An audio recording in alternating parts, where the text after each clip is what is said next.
We do ourselves no favors by having 11 million undocumented people in our country be unable to access health care. But of course, the real problem is we shouldn't have 11 million undocumented people with no pathway to citizenship. It makes no sense. And the American people agree on what to do. This is the crazy thing. If leadership consists of forming a consensus around a divisive issue, this White House has divided us around a consensus issue. The American people want a pathway to citizenship. They want protections for dreamers. We need to clean up the lawful immigration system, like how my father immigrated to this country. And as part of a compromise, we can do whatever common sense measures are needed at the border. But Washington can't deliver on something the American people want. What does that tell you about the system we're living in? It tells you it needs profound structural reform. That criminalization, that is the basis for family separation. You do away with that, it's no longer possible. Of course, it wouldn't be possible anyway in my presidency because it is dead wrong. We got to talk about one other thing, because the Republican Party likes to cloak itself in the language of religion.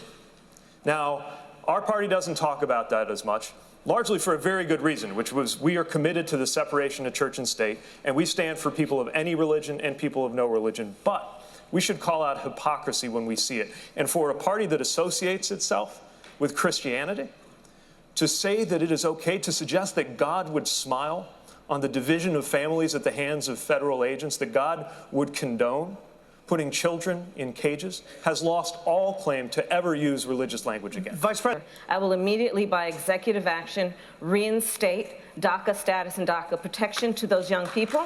I will further extend protection for deferral of deportation for their parents and for veterans, who we have so many who are undocumented and have served our country and fought for our democracy. I will also immediately put in place a meaningful process for reviewing the cases for asylum. I will release children from cages. I will get rid of the private detention centers. We have to think about this issue in terms of real people. A mother who pays a coyote to transport her child through their country of origin, through the entire country of Mexico, facing unknown peril, to come here. Why would that mother do that? I will tell you. Because she has decided for that child to remain where they are is worse. But what does Donald Trump do? He says, go back to where you came from. That is not reflective of our America and our values, and it's got to end. The first thing I would do is unite families. I'd surge immediately billions of dollars worth of help to the region immediately. We saw, as you know, a net decrease in the number of children who were coming. The crisis was abated. And along came this president. He said he immediately discontinued that. Second thing we have to do, the law now requires the reuniting of those families. We would reunite those families, period. And if not, we put those children in a circumstance where they were safe until we could find their parents. And lastly, the idea that he's in court with his Justice Department saying children in cages do not need a bed, do not need a blanket, do not need a toothbrush. That is outrageous. Vice President. Day one, we take out our executive order pen and we rescind every damn thing on this issue that Trump has done. Number two, picking up on the point that Joe made, we got to look at the root causes. And you have a situation where Honduras, among other things, is a failing state, massive corruption. You got gangs who are telling families that if a 10-year-old does not join that gang, that family is going to be killed. What we have got to do on day one is invite the presidents and the leadership of Central America and Mexico together. This is a hemispheric problem that we have got to address. One of the worst things about President Trump that he's done to this country is he's torn apart the moral fabric of who we are. When he started separating children at the border from their parents, the fact that 7 children have died in his custody, the fact that dozens of children have been separated from their parents and they have no plan to reunite them. So I would do a few things. First, I would fight for comprehensive immigration reform with a pathway to citizenship.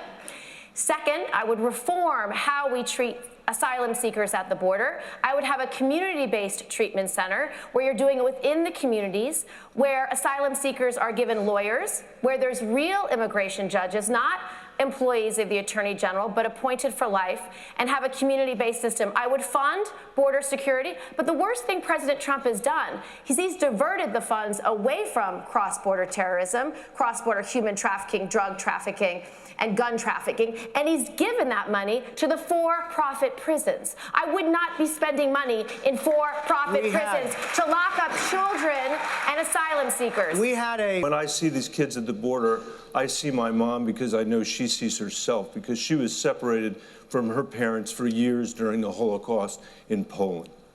And the president has turned the border of the United States into a symbol of nativist hostility that the whole world is looking at, when what we should be represented by is the Statue of Liberty, which has brought my parents to this country to begin with.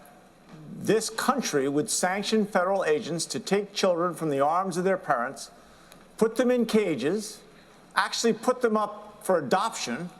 In Colorado, we call that kidnapping. The first thing we have to do is recognize the humanitarian crisis on the border for what it is. We make sure that there are the sufficient facilities in place so that women and children are not separated from their families, the children are with their families. We have to make sure that ICE is completely reformed and they begin looking at their job in a humanitarian way where they're addressing the whole needs of the people that they are engaged with along the border. And we'd have to make sure ultimately that we provide not just shelter, but food, clothing, and access to medical care. Governor, you're right. It is kidnapping, and it's extremely important for us to realize that. If you forcibly take a child from their parents' arms, you're kidnapping them. And if you take a lot of children and you put them in a detainment center, thus inflicting chronic trauma upon them, that's called child abuse. This is collective child abuse. And when this is crime, both of those things are a crime. And if your government does it, that doesn't make it less of a crime. These are state-sponsored crimes. What President Trump has done is not only attack these children, not only demonize these immigrants, he is attacking a basic principle of America's moral core. We open our hearts to the stranger. Day one for me, families are reunited. This president, though, for immigrants, there's nothing he will not do to separate a family, cage a child, or erase their existence by weaponizing the census. And there is nothing that we cannot do in the courts and that I will not do as president to reverse that and to make sure that families always belong together. Senator Harris.